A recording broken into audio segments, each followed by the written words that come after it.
There's something about a fast-paced, cosmopolitan city that truly inspires entrepreneurs. As part of Local Success Season 2, I will be introducing you to 12 very talented entrepreneurs. As we follow their journey, we discover what it took for them to get to where they are today.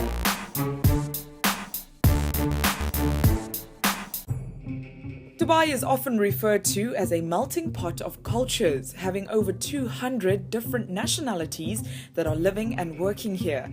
With the recent announcement of Dubai winning the bid to host Expo 2020, the Emirate is set to receive over 20 million tourists who will be flying in from all corners of the globe. As most tourists, they'll be keen on trying traditional Arabian cuisine. As one of their options, there's mandi, a dish that is made up of rice, meat and a mixture of spices. Responsible for bringing the concept into our mall's food courts is Mr. Fayez Nusari, the managing director of quick service restaurant Mandilicious. The UAE is just such a perfect place to start a concept like this because you go to a food court like this and you'll find at least 20 different nationalities at a time.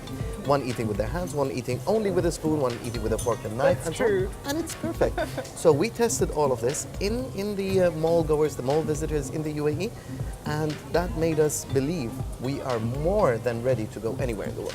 What we've done is we've taken a very traditional cuisine that used to be done in the desert areas of the Arabian Peninsula and brought it to places that it has never been to before.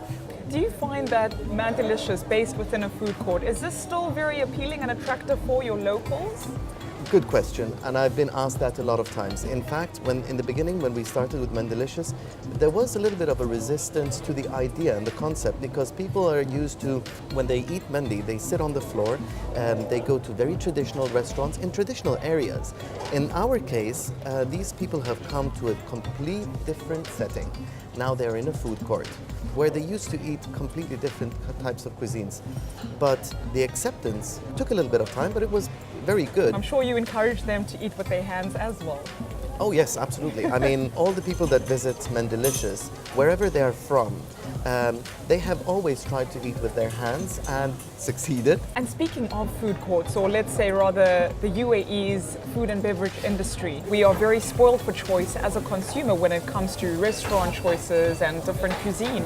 How competitive has this industry become? Very competitive. I would say extremely competitive. There's new concepts, there's new ideas born in the UAE, plus a lot of new franchises brought from everywhere in the world. And the food and beverage industry is an attractive and very profitable one. Now we are living that success. We are going from opening just one outlet, the one that we have right here, to opening 4. We have 4 operational outlets in the UAE now. We will have 9 operational outlets in the UAE before February next year. You've come from a background of travel and tourism.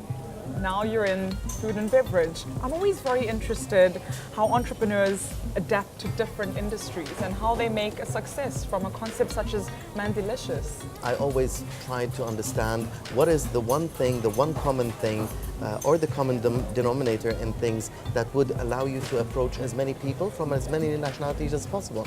And this has helped me a lot when I was setting up Mandilicious because I needed to take this Bedouin, desert-born, very traditional cuisine out of its shell and present it in a new way for you and everybody around to look at and think, I could have this, I could eat this.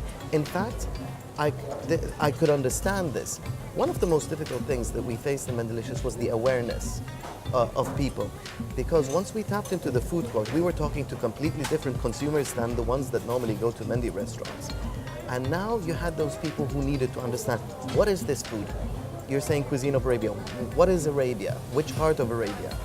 And then you needed to break it down to people. And this is probably where the whole tour guiding thing came into play and allowed me to do so.